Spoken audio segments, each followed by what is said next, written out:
20 best 1960s muscle cars. What if we told you the wildest, fastest, and most iconic muscle cars of the 1960s weren't always the ones you see in magazines? From street-legal race machines to factory-built beasts that pushed the limits, we're counting down the cars that left tire marks on history. And maybe your driveway too. Buckle up, because this ride is unforgettable. 1962 Pontiac Catalina and Grand Prix Super Duty 421.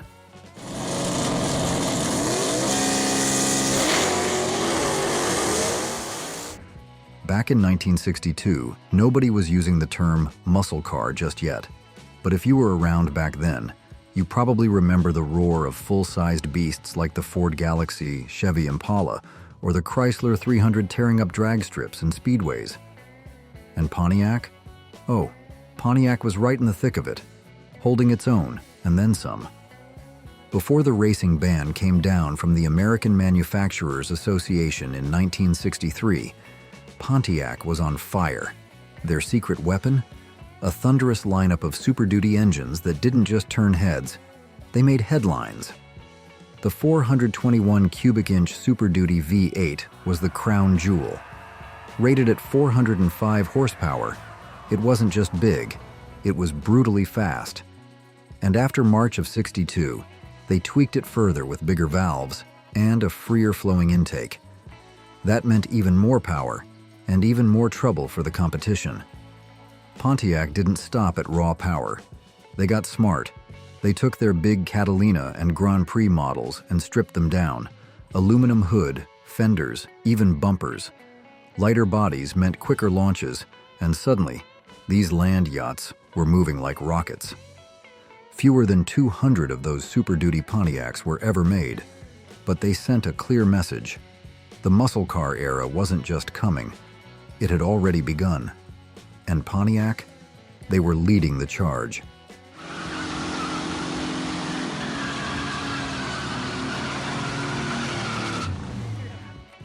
(1966) Chrysler Street, HEMI.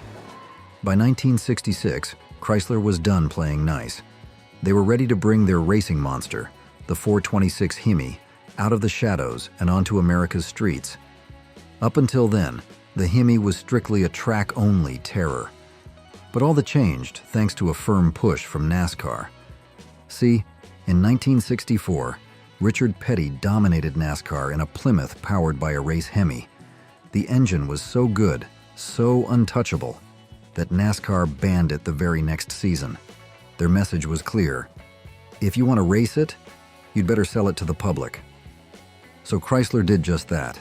In 1966, anyone with the cash and the courage could walk into a Dodge or Plymouth dealership and order a brand new intermediate with a 426 cubic inch HEMI under the hood. This wasn't just a tuned-up V8.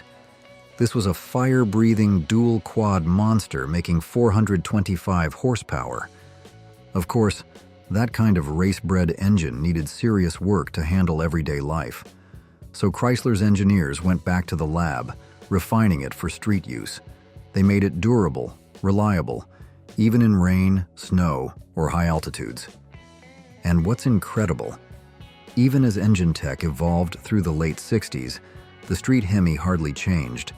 It didn't need to. It was already a legend. For many old-school gearheads, hearing that HEMI rumble for the first time was unforgettable. 1963 Plymouth Max Wedge. If you were hanging around garages or racetracks in the early 60s, you probably remember when Chrysler decided to zig while everyone else zagged. While General Motors was still cranking out big, full-size cruisers, Chrysler made a bold move in 1962. They went smaller. Not on power, though, just on size.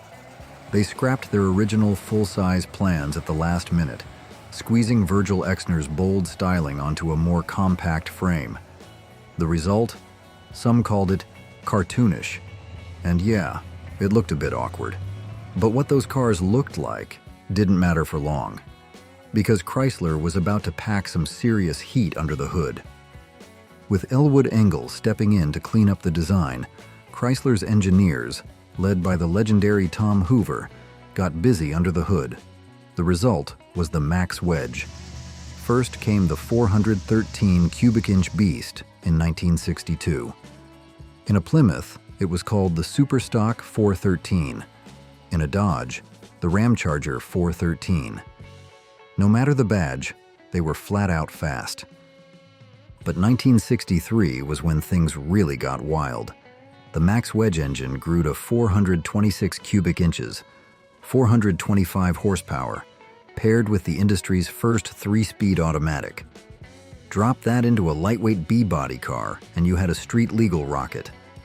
These machines weren't just quick, they were nearly untouchable at the track. Only about 250 of these Plymouth Max Wedge cars rolled off the line in '63, making them unicorns today.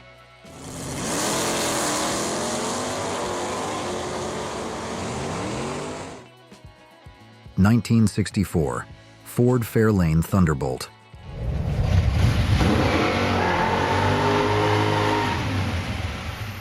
By 1963, the race to dominate the drag strip and NASCAR was in full swing, and most of the big players were still leaning on full-size cars. For Ford, that meant the massive Galaxy 500. It had muscle, no doubt, especially with the new 427 cubic inch FE big block under the hood. But it was heavy, and heavy doesn't win races. So Ford made a bold move. In 1964, they took their mid-size Fairlane, a car that debuted just 2 years earlier, and turned it into a fire-breathing monster. The result was the Ford Fairlane Thunderbolt. Just the name alone sounded fast, and it lived up to it. Under the hood, the same 427 CIFE engine, tuned to crank out 425 horsepower at 6,000 RPM. But the magic wasn't just in the power, it was in the weight. Ford swapped out steel for fiberglass on the hood, fenders, doors, and even the bumpers. Real glass? Gone. Replaced by plexiglass in the side and rear windows. Ford only built 100 Thunderbolts in total, 49 with 4-speed manuals and 51 with automatics. They weren't built for the street. These machines were born for the strip. In fact, they dominated, winning the 1964 NHRA Superstock Championship. NASCAR might have banned them, but in drag racing, the Thunderbolt struck hard. And when Chrysler's HEMI got the boot from NASCAR in 1965, Ford finally had its moment in the stock car sun.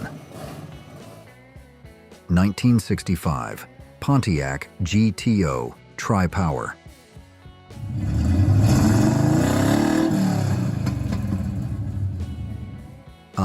1964.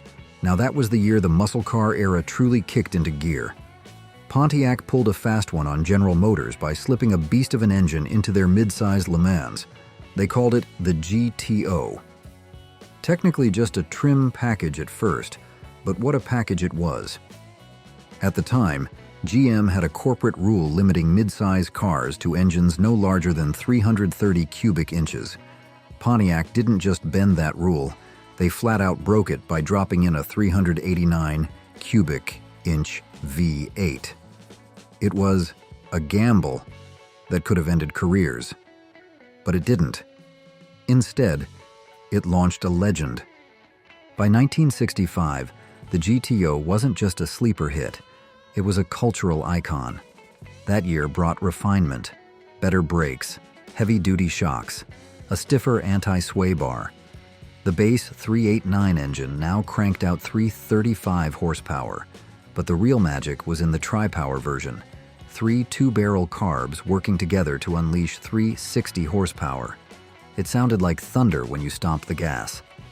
Sales more than doubled in '65, with over 75,000 units flying off dealer lots. Pontiac had hit a nerve with American drivers who wanted speed, style, and soul. Were you lucky enough to race or drive any of these beasts when they were brand new? Share your story. 1968, AMC AMX. If you were around during the late 60s, you probably remember American Motors, the company that made cars for the sensible, everyday American. Their motto was, "The car for the human race," and they stuck to it. While the big three were chasing the youth market with loud engines and flash, AMC was making practical cars for practical folks. But here's the twist. AMC had actually helped start the muscle car movement without even meaning to. Years earlier, they led the charge towards smaller, more efficient cars.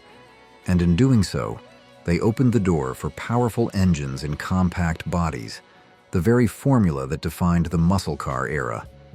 Ironically, they hesitated to walk through that door themselves. By 1968, they knew it was time to catch up. And catch up they did, with style.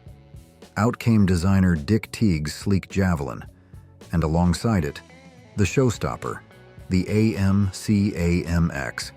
It was a two-seat muscle coupe, sharp, aggressive, and priced to win hearts. With a 390 cubic inch V8, putting out serious horsepower, and a curb weight just over 3,000 pounds, this little beast could move. Fast. It had Corvette performance at Mustang prices, and it still clung to AMC's proud tradition of value. The AMX wasn't just fast, it was smart.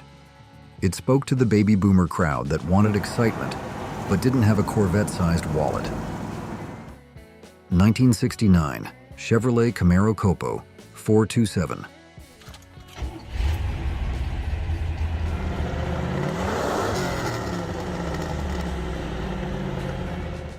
When you talk about muscle cars from the 1960s, the conversation isn't complete without the Camaro. And when it comes to Camaros, there's one that sits at the top of the mountain, the 1969 COPO Camaro. Now, COPO stood for Central Office Production Order. Sounds dull, right? But here's where it gets fun. Normally, COPO was used for special order fleet cars, think police packages or taxi setups. But a few clever dealers saw an opportunity. What if they used the COPO system to sneak Chevrolet's most powerful engines into their lightest car? And that's exactly what they did. The result? A Camaro with a 427 cubic inch V8 under the hood, the same engine you'd usually find in a Corvette or a full-size Chevy. At the time, Chevy had an internal rule: no engines over 400 cubic inches in cars as small as the Camaro, but the COPO loophole let them break that rule without breaking a sweat. In 1969, two versions of the COPO Camaro hit the streets. The more common COPO 9561 came with the L 72 Iron Block 427, raw, rowdy, and built to rumble. The ultra-rare COPO 9560, that one had the ZL1 aluminum 427. Only 69 of those were ever made. Light, fast, and outrageously powerful. Dealers like Yenko, Fred Gibb, and Berger became legends by offering these factory supercars. And here's a little gem for you. At least one COPO Camaro in 1969 came with Chevy's wild V75 liquid tire chain option, a remote-controlled sprayer that squirted traction fluid on the rear tires. Yep, a burnout in a can, straight from the factory.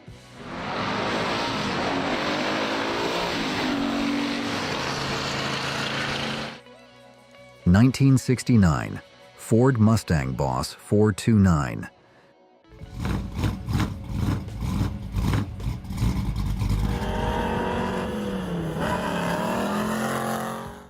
Now, we all know the Ford Mustang helped kick off the whole pony car craze. But if we're being honest, the 1969 Boss 429 wasn't just a pony. It was a thoroughbred bred for war. The Boss 429 wasn't really built for Main Street. It was built for the NASCAR circuit. Ford needed a way to sneak its fire-breathing 429 cubic inch HEMI engine into competition. And to do that, they had to sell it to the public first. So what did they do? They dropped it into the Mustang. But here's the thing. Fitting that massive 429 into the Mustang's tight engine bay? Not so simple. That's where CarCraft came in. Ford shipped unfinished Mustangs to CarCraft's facility in Brighton, Michigan. They widened the shock towers, reworked the front suspension, and basically rebuilt the front end just to make room for that monster motor. On paper, the Boss 429 was rated at 375 horsepower, but everyone in the know understood that was just politics. With a few tweaks, a better tune, free-flowing exhaust, proper gearing, this thing became a rocket. Sure, the Cobra Jet 428 Mustang might have been quicker off the lot, but the Boss 9 had serious long-haul power, built for speed, built for battle. Ford only made 859 Boss 429s in 1969 and 499 more in 1970. If you saw one back then, you remembered it. Wide stance, giant scoop, that unmistakable Boss 9 badge. And under the hood, the heart of a NASCAR champion.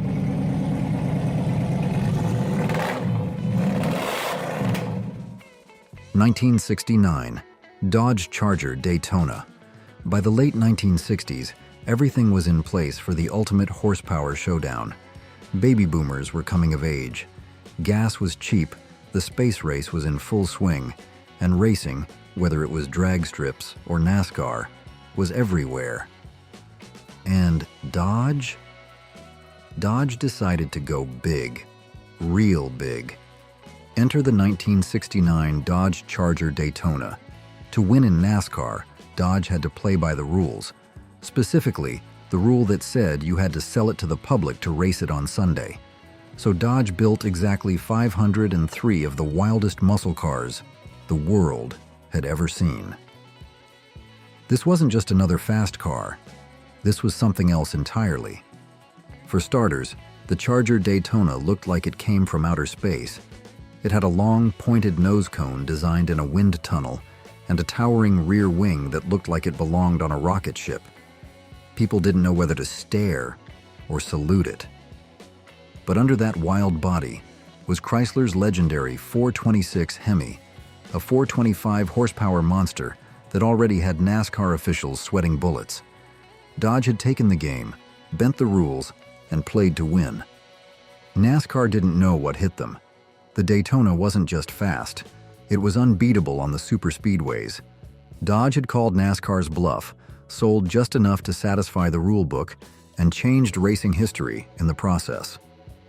It was Detroit saying, "We can build anything, and we can make it fly." 1970, Chevrolet Chevelle SS 454 LS6.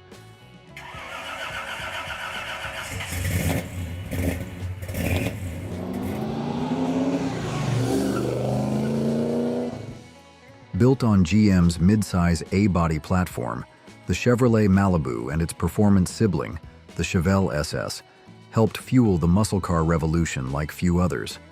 And by 1970, Chevy didn't just keep up with the horsepower wars. They detonated a bombshell. That year, something special happened. If you checked off the right boxes and whispered the magic code, RPOZ15, you got access to the 454 cubic inch big block. This monster engine came in two flavors, the LS5 with a stout 360 horsepower and the LS6, a solid lifter brute with 450 horses and 11-to-1 compression. That wasn't just a lot of power, it was the most horsepower ever offered in a production car at the time. Only 4,475 LS6-powered Chevelle SS 450s were built that year. But here's where it gets tricky. Before 1969, supersports had their own model designation. You could spot them by the VIN. After that, the SS became just a trim line of the Malibu. So unless you've got original dealer paperwork, a window sticker, or a build sheet tucked under the seat springs, it's tough to prove you're looking at a real SS. And that mystery?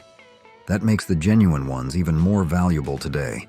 Do you think muscle cars peaked in the 1960s? Or did another decade do it better? 1969, Dodge Charger RT HEMI. The 1969 Dodge Charger RT wasn't just a muscle car, it was a rolling legend. With its long, aggressive lines and unmistakable Coke bottle curves, the The Charger already had presence, but when you added the mighty 426 HEMI under the hood, now you were talking serious trouble on the street. This wasn't just any engine, it was the HEMI, a 425 horsepower masterpiece, pushing out a jaw-dropping 490 pound-feet of torque. You didn't just drive a Charger RT with a HEMI, you commanded it. And the sound of that motor turning over? It was thunder on four wheels. Dodge didn't stop with brute force. They made sure the car could handle the punishment. A beefed-up suspension, a heavy-duty Dana 60 rear axle, and a limited slip differential meant this Charger wasn't just about straight-line blasts. It was a true drag strip dominator. The numbers don't lie. With all that power and a chassis built to handle it, the 69 HEMI Charger RT could blast through the quarter mile in just 13.5 seconds. Back then, that made it one of the fastest muscle cars on the road. And even today, it's a car that commands respect. 1969 Chevrolet Camaro Z/28. Now, if we're talking muscle cars, bigger often meant better. But the 1969 Chevy Camaro Z/28 proved that sometimes it's not the size of the engine, it's how you use it. This little street brawler came equipped with a 302 cubic inch V8. Small? Sure, compared to some of the heavy hitters of the day, but it packed a punch, 350 horsepower worth. And thanks to its racing pedigree from the SCCA's Trans Am series, that engine was high-revving, responsive, and built for precision.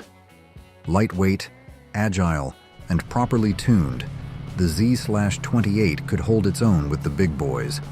A limited slip differential and beefed-up suspension gave it excellent grip off the line, and it wasn't afraid of the curves either. It ran the quarter mile in just 13.8 seconds, right alongside some much bigger, beefier machines.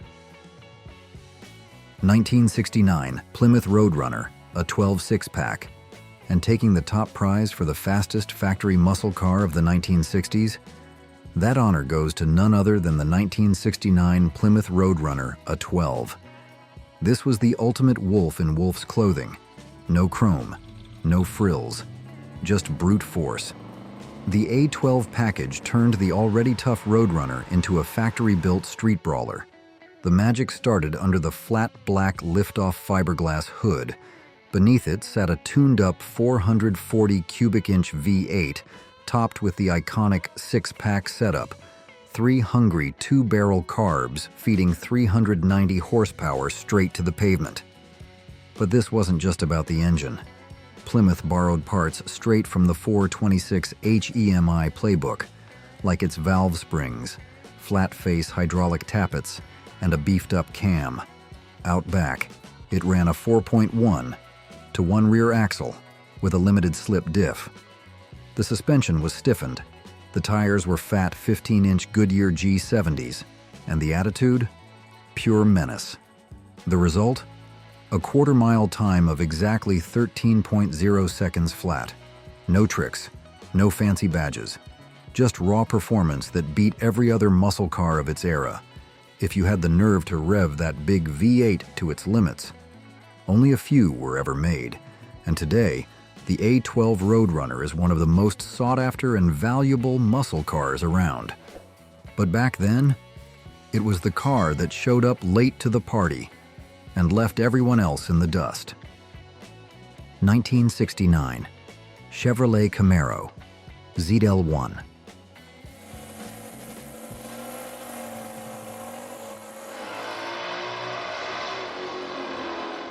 The 1969 Camaro ZL1 was a different animal altogether. It looked like a regular Camaro SS to the casual eye, but under the hood, it packed a weapon straight from the racetrack. The ZL1 was powered by an all-aluminum 427 cubic inch V8, a motor originally designed for the brutal Can-Am racing series. On paper, it was rated at 430 horsepower and 450 pound-feet of torque. But those numbers were just for show. In reality, this engine made much more than that. and thanks to its aluminum construction, it didn't even weigh more than a typical small block V8. That meant better weight distribution, quicker launches, and sharper handling. Chevy didn't stop there.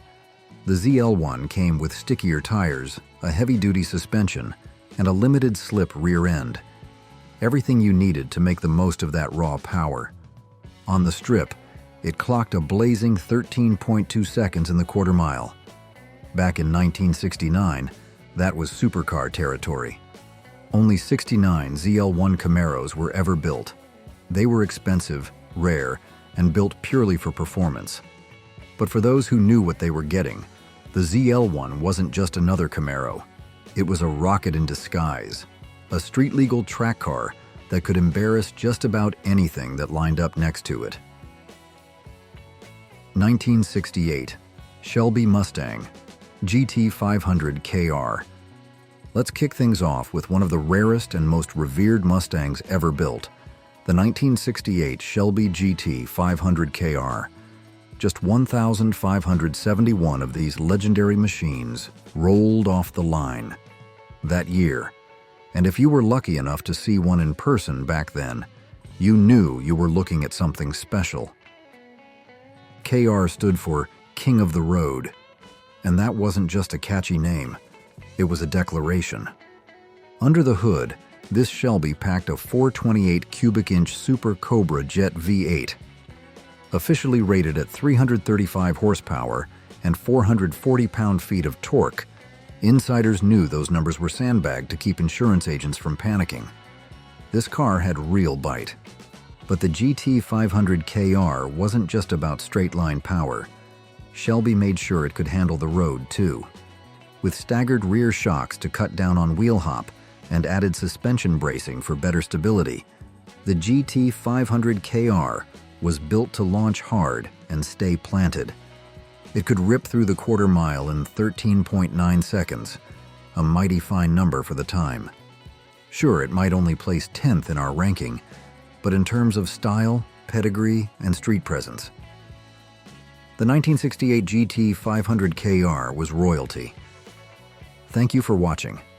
To continue with more content, comment yes to let us know you're still following. 1969, Pontiac GTO Judge Ram Air 4. Loud, proud, and built to turn heads, it wasn't just another muscle car, it was Pontiac's muscle car crown jewel. And when it came to raw power, nothing beat the top dog version. The Judge with the Ram Air 4 400 cubic inch V8. This wasn't just a big engine, it was a torque-hungry beast, cranking out 370 horsepower and a ground-pounding 445 pound-feet of torque.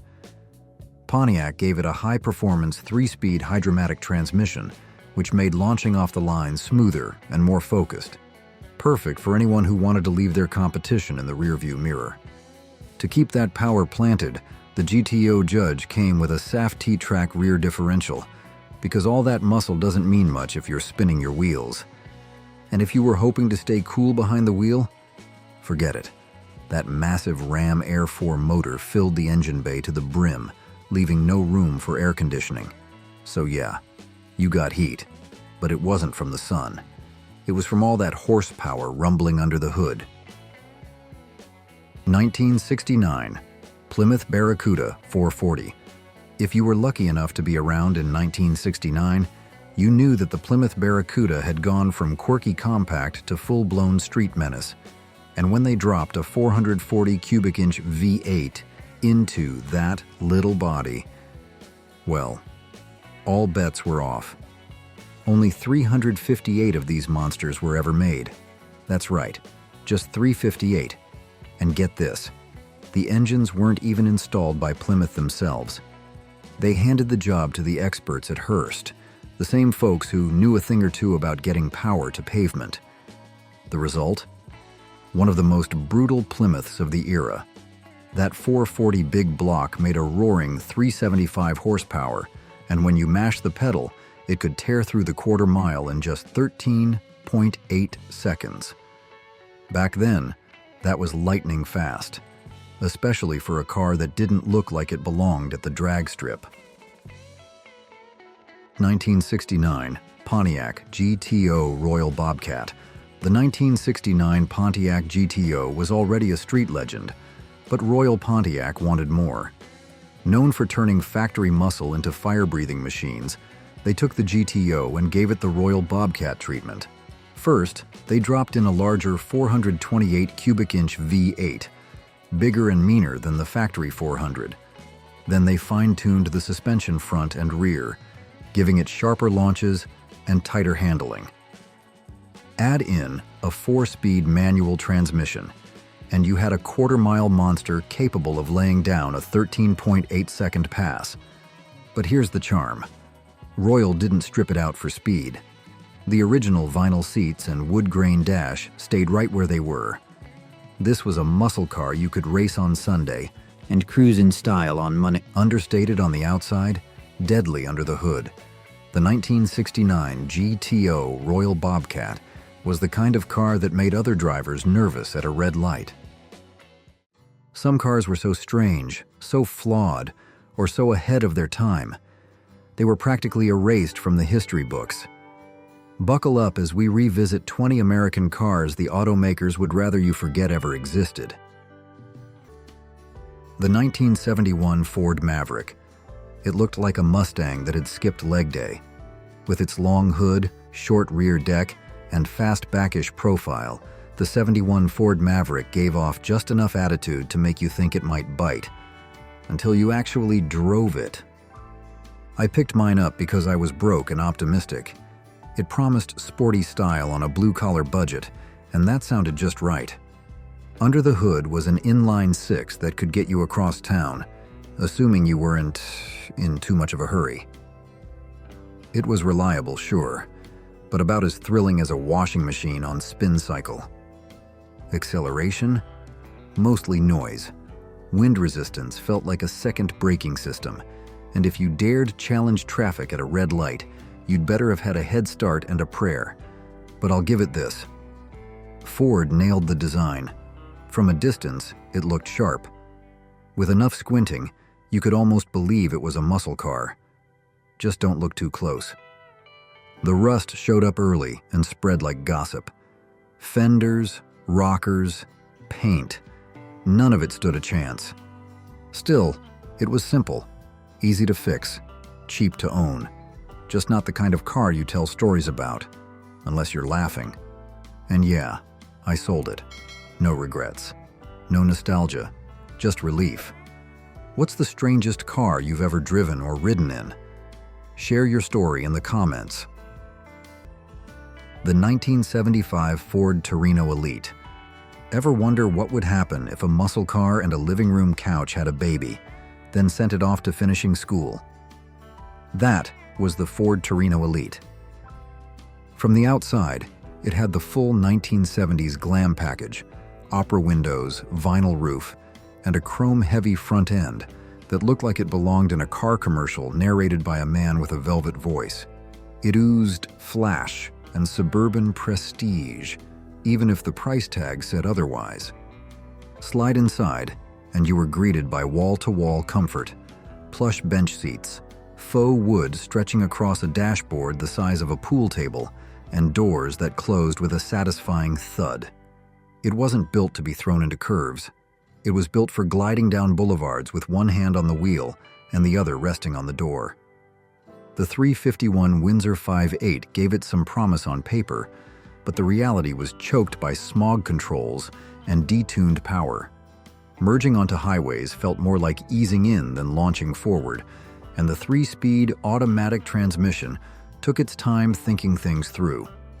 As for fuel efficiency, this car practically drank premium for breakfast. But none of that dulled the affection I had for it. It was a soft-spoken heavyweight, dignified in its own clumsy way, a boulevard cruiser with more charisma than common sense. Buick Riviera. Design trends can be cruel, but Buick in 1970 took it personally.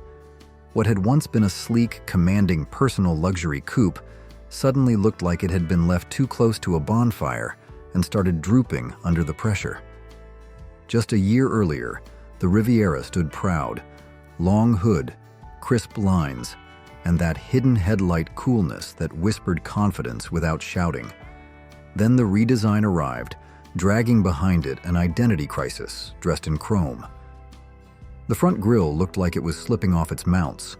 The rear fender skirts resembled something grown in a damp basement, and the stance lost its edge in a puddle of bloated curves. This wasn't a bold reinvention. It was a misstep in slow motion. Buyers took one look and walked away. Sales sank, and Buick was left cleaning up a mess that felt both embarrassing and entirely avoidable. The Riviera had gone from muscle luxury icon to something that belonged in a retirement brochure. Mercifully, Buick found its way back a year later with the infamous boat-tail model. Not everyone loved it, but at least it had some guts. The 1970 Riviera, on the other hand, was a beautiful mistake. Minus the beauty. The Chevrolet Monte Carlo, 1970s. It looked like a muscle car, until you stepped on the gas and realized you'd just woken up a very stylish couch. That was the Monte Carlo experience in the mid-1970s. Big attitude on the outside, soft whispers on the inside. Chevy dressed it to impress. A sweeping hood, chrome accents wide enough to signal passing aircraft, and body lines that practically begged for admiration at every red light. It screamed power, but mumbled compromise the moment you put it in drive. One buyer, still starry-eyed from the showroom lights, thought he was signing up for a street brawler in a tuxedo. What he got was more of a ballroom dancer with arthritis. The car had presence, no doubt, but performance? Well, that got left behind somewhere between the oil embargo and smog regulations. The engines were choked, the curb weight was heroic, and braking felt more like negotiating with gravity than actually slowing down. Still, there were things to love, like the ride. It floated like a cloud and hugged nothing. The seats were less bucket, more recliner. Road trips? Glorious. Cornering? Forget it. In the end, the Monte Carlo was the automotive equivalent of dating someone gorgeous who bored you to tears. Beautiful, composed, even elegant. But when you wanted passion, it just stared back, politely sipping gas. The AMC Gremlin. What happens when you take a sensible, compact car design, saw off the trunk, and send it straight to market without asking a second opinion? You get the AMC Gremlin, a car so odd, it somehow crossed the line into being endearing. Almost. Born into the chaos of the early 70s fuel crisis, the Gremlin was AMC's budget-friendly swing at the small car boom. And swing is right. It landed like a punchline with fenders. With its sloped rear, chopped-off back end, and aggressively awkward stance, it looked like a Hot Wheels prototype that escaped the drawing board. But for a lot of folks, including one guy who bought a '72 model fresh off the lot, it was their first real car. It was cheap, nimble, and surprisingly zippy with the optional inline-six. Parking was a breeze, gas mileage was solid, and it even had enough torque to embarrass heavier cars. Briefly. Then came the rust. Not just rust, structural disintegration. Floors went soft, panels bubbled, and entire rocker panels vanished like they had a death wish. Add to that an interior that rattled like a bingo cage, and mechanical systems that treated reliability as optional, and the charm wore off quick. Still, people remember it. Not fondly maybe, but they remember, and that counts for something. The Chevrolet Vega. They said it was the future. What we got instead was a masterclass in how to botch a promising idea with almost surgical precision. Enter the Chevrolet Vega, a car that looked sleek in brochures and disintegrated in reality. Launched during the 1970s fuel crunch, the Vega was GM's shiny featherweight answer to rising gas prices and the Japanese invasion. On paper, it had all the right notes: compact, affordable, vaguely sporty.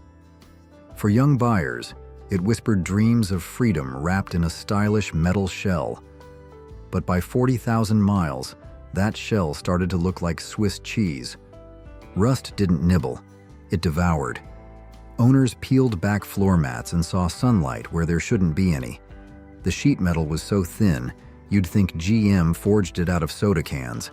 And then came the aluminum block engine, a supposed marvel of lightweight engineering that couldn't handle heat.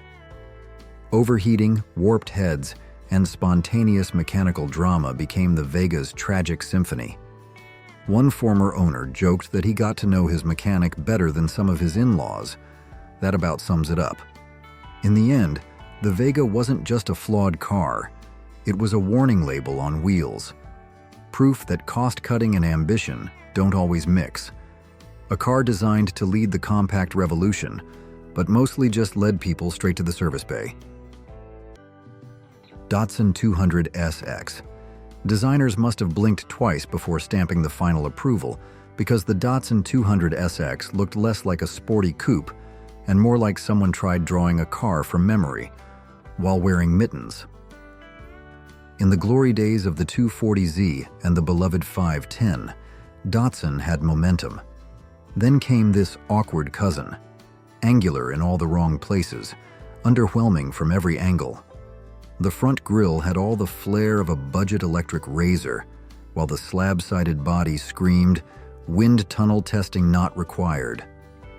On paper, it ticked the boxes: rear-wheel drive, 2.0-liter engine, 5-speed manual. But behind the wheel, reality set in. Acceleration was more suggestion than statement. The steering felt numb, the suspension soft, and driving it spiritedly was like pushing a shopping cart full of bricks uphill. Rust didn't wait for old age either. Paint flaked like autumn leaves, and trim loosened on its own schedule. Build quality felt optional. Within a few short years, many 200 SXs had already begun their quiet return to the earth. While the 70s were filled with risky design swings and wild experimentation, the 2000 SX made the bold decision to aim low and still miss. It wasn't just forgettable, it redefined how dull could still be disappointing. The Ford Mustang II. Some cars were born to run, others were born to comply. The Mustang II, it felt like it was born to apologize.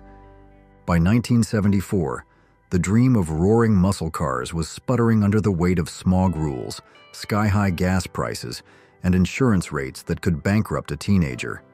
Ford pivoted hard, shrinking the once wild Mustang into something that could sip fuel, meet regulations, and maybe still turn heads, if you squinted from far away. Sure, it had the name. It even had a few visual cues: a long hood, rally stripes, and if you dressed it up just right, it sort of looked the part. But the magic was gone under the hood. The 302 V8, once a beast, felt like it had been tamed with tranquilizers. The exhaust note promised more than the throttle could deliver. Handling was soft, vague, and never inspired confidence. It wasn't so much a pony car as it was a commuter in pony car drag. One former owner put it best: "I bought a Mustang, but it never felt like one." Looking back, the Mustang II did exactly what Ford needed at the time. But for purists, it became the Mustang that flinched, a relic of a moment when survival outranked speed. Ford Thunderbird. Trying too hard to look tough? That's exactly what the 1970 Ford Thunderbird did when it ditched its sleek, suave roots and strutted into showrooms wearing a massive chrome beak. The nose wasn't just big, it was theatrical. Like the designers confused muscle car with costume party. From certain angles, it looked more like a Pelican on wheels than a personal luxury coupe. The T-Birds of the late 60s had that cool, effortless vibe. They didn't scream for attention, they earned it. But this version, it practically begged you to notice, and not for the right reasons. The elongated front, mismatched rear proportions, and awkward stance made it feel like two different cars bolted together after an argument. Underneath the flare was still a capable car, sure, but the styling distracted from everything else. Buyers weren't quite sure what they were getting: muscle, luxury, or low-budget sci-fi prop. While sales didn't nosedive overnight, the design choices planted the seeds of decline. The Thunderbird's quiet confidence was gone, replaced by a clumsy swagger it never quite shook off. Volvo 262C. A luxury coupe shouldn't feel like a punishment for having a spine, but that's exactly what Volvo delivered with the 262C, a car born from an identity crisis dressed in Italian tailoring. Inspired by the swaggering presence of American land yachts like the Lincoln Continental Mark V, Volvo wanted to create a Scandinavian answer to Detroit's rolling lounges. The result wasn't quite that.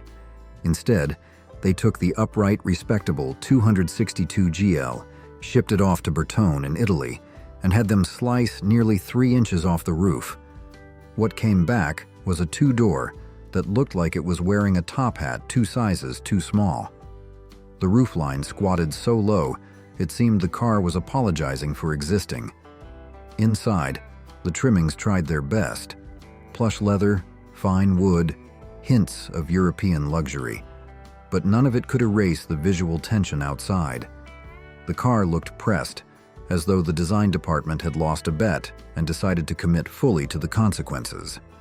Yet, against all odds, Volvo sold more than 6,000 of them.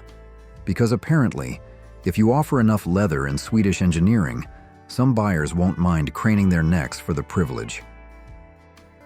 The 1958 Edsel Pacer. Few cars have managed to look like they were trying to land on the moon and sell groceries at the same time. But the Edsel Pacer pulled it off. One glance at that infamous horse-collar grille, and you knew you were dealing with something that didn't come from the usual Detroit blueprint. Ford had big dreams with this one. The Pacer wasn't just another car. It was a whole new brand meant to sit somewhere between Mercury and Lincoln, and maybe steal a few Cadillac buyers while it was at it. With its space-age dashboard, push-button drive controls, and oversized ambitions, it promised a driving experience no one would forget. Unfortunately, people didn't forget for all the wrong reasons. The public just wasn't ready for a car that looked like a rolling appliance catalog. Sales tanked, jokes spread, and the Edsel quickly earned a reputation as one of the biggest flops in auto history. But here's the twist. It was actually a solid car underneath the awkward flare. Smooth ride, decent power, and comfort for days. These days, the same Pacer that once drew laughs now turns heads at car shows. Timing might have doomed it in '58, but hindsight made it a cult classic, with a price tag to prove it. The 1968 Dodge Dart. If cars were people, the '68 Dart would be the quiet guy at the party. Never flashy, never loud, but always the one who helped you move on the weekend and never asked for gas money. It didn't need bold stripes, fat tires, or a thunderous exhaust to prove its worth. The Dart made its case with consistency. Mine came with the 273 V8, modest by muscle car standards, but surprisingly spry and endlessly dependable. It started every morning like it was happy to see you and never made a fuss about bad weather or long commutes. Design-wise, it was all squared edges and practical proportions, like someone built it with a T-square and a sense of responsibility. The cabin didn't overwhelm you with features, but everything worked, and it aged gracefully. On the road, it leaned toward comfort over corner carving. The suspension was soft, the steering relaxed, and the whole driving experience felt like the automotive equivalent of wearing sneakers instead of dress shoes. I eventually traded it in for something newer, something with more flash. But over time, I found myself missing the Dart's honesty. In a world that's always selling you more than it delivers, that old Dodge was a rare kind of truth. Steady, simple, and exactly what it claimed to be. The Chrysler Airflow. How do you crash and burn with a car that predicted the future? Easy. Release it before the world is ready and make it too smart for its own good. That was the tragic tale of the Chrysler Airflow, a car so streamlined, so obsessively engineered, it might as well have arrived in a time machine. In 1934, when every other car looked like a rolling phone booth, Chrysler dared to sculpt something out of the future. They tested it in a wind tunnel when nobody else even knew what a wind tunnel was for. They moved the engine forward, balanced the weight, and shaped the body to glide rather than plow through the air. But instead of praise, they got panic. The public wasn't asking for a revolution. They wanted running boards, fender gaps, and upright grills. Not a space-age sled with headlights tucked inside the body. Rumors of weak frames didn't help. And once the ugly label stuck, the Airflow's fate was sealed. Today, collectors call it a misunderstood masterpiece. Restored examples float down the road with eerie quietness, reminding us that brilliance sometimes arrives before its time. And when it does, the world tends to look the other way. Liotta Caballero. Every so often, someone looks at a budget car and thinks, you know what this needs? A tuxedo made out of fiberglass and regret. That's exactly how the Liotta Caballero was born. Donald E. Steinbach, a dreamer from Post Falls, Idaho, took the modest Chevy Chevette, already no one's idea of a masterpiece, and gave it a makeover so outrageous it bordered on performance art. Using Bondo, resin, and an imagination untethered by restraint, he stretched the nose, added Monte Carlo-ish curves, and somehow made a compact car look both longer and less useful. The result wasn't just peculiar, it was confusing. Like someone tried to design a luxury car after reading about one in a poorly translated comic book. Steinbach wasn't deterred. He built nearly 100 of these wild creations, even dabbling in pickup versions that resembled El Caminos drawn from memory. The price tag doubled that of the Chevette it was based on, which might explain why sales didn't exactly soar. But the Caballero wasn't just a commercial misfire. It was a monument to misguided ambition, a rolling reminder that in the world of car design, bold doesn't always mean beautiful, and excess doesn't guarantee success. The Ford Pinto. What do you get when you mix cost-cutting with a poorly placed gas tank and call it innovation? Apparently, a bestseller, at least for a while. Rolling into the market during an era of oil shocks and economic strain, the Pinto positioned itself as the practical American answer to rising gas prices.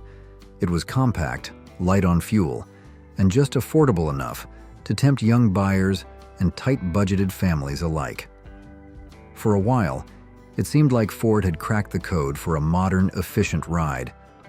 But beneath the thriftiness and tidy design lurked a danger no one expected in a grocery getter.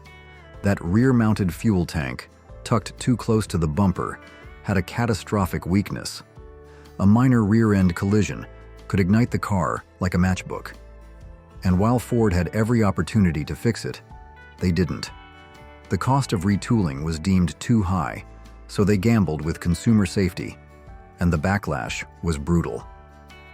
The Pinto became synonymous with failure, not for poor performance, but for what it symbolized.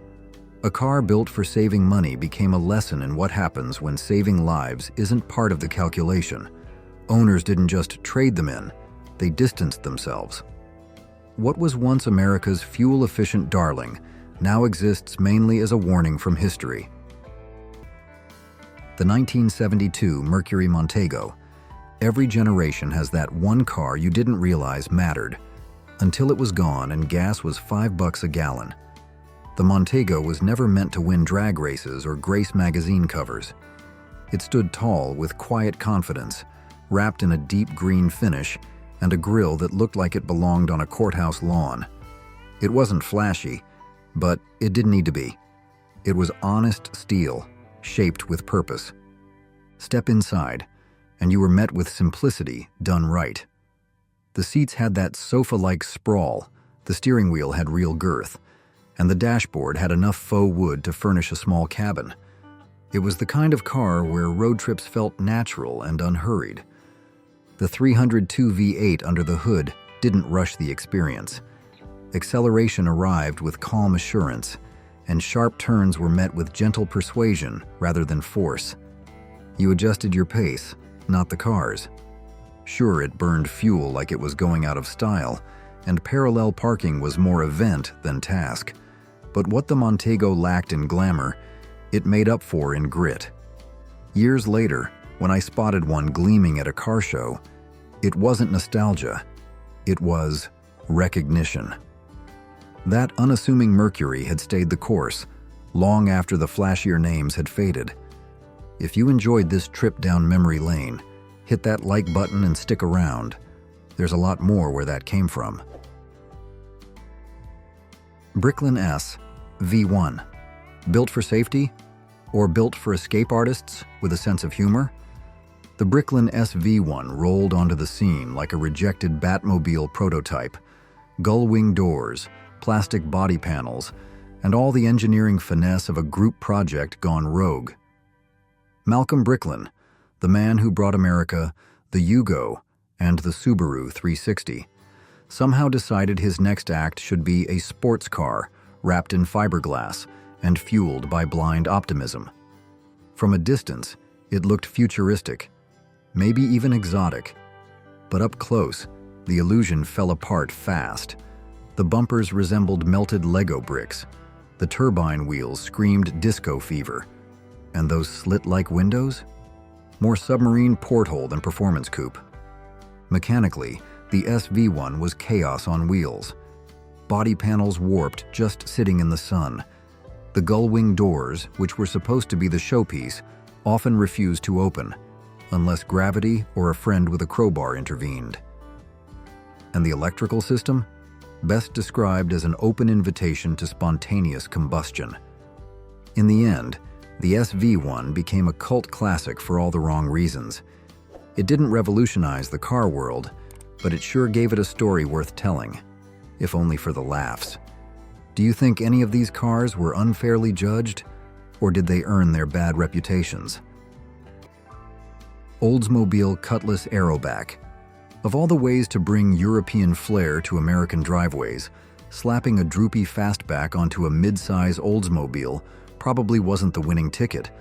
But that's exactly what the folks at GM did with the Cutlass Aeroback, a car that looked less like a sleek import and more like a sedan caught mid-slide off a hot plate. In their rush to mimic hatchback trends without actually committing to a hatchback, they birthed something that wasn't quite a fastback, wasn't really a coupe, and absolutely wasn't what anyone asked for. It had a standard trunk, sure, but from the curb, it fooled nobody. The awkward slope drew puzzled glances and even more puzzled sales figures. Customers didn't flock. They fled. GM's decision to skip a conventional sedan at launch didn't help. By the time they course-corrected with a more traditional roofline, the damage was already done. The two-door Aeroback awkwardly limped along until 81, like a failed experiment someone forgot to cancel. Today, it serves as a perfect reminder that good intentions mean little if the execution leaves people wondering whether they're looking at progress or a design prank. Porsche 914. Is it still a Porsche if it makes you do a double take for all the wrong reasons? That was the reaction many had when they first laid eyes on the Porsche 914. Boxy, stubby, and unapologetically square, it looked more like a kit car built by engineers on a deadline than anything that belonged next to a 911. With its odd proportions, long rear quarters, and a cabin set so far forward it felt like you were driving from the hood, the 914 was a rolling contradiction, half Volkswagen, half Stuttgart. Ambition. Yet beneath the quirky sheet metal sat a bold idea, a mid-engine layout in an affordable, nimble chassis that could actually handle. It wasn't about brute speed or elegance. It was about balance and accessibility. The flat-4 engine didn't thrill, but it taught you to drive. And once you got over the looks, it was, surprisingly, fun. Sure, it never screamed poster car, but there's something strangely endearing about a sports car that never tried to be sexy. The 914 may not have aged gracefully, but it aged uniquely. And sometimes that's enough to make you fall in love with the misfit. The Chevrolet Corvair. Slapping a rear engine into an American family car was either a stroke of genius or the opening scene of a cautionary tale. And with the Corvair, it turned out to be both. Chevy's oddball creation from 1960 was supposed to shake up the status quo. No V8 Thunder, no oversized chrome ornaments, just a sleek, low-slung body and a flat-six air-cooled engine mounted in the back like something from Stuttgart.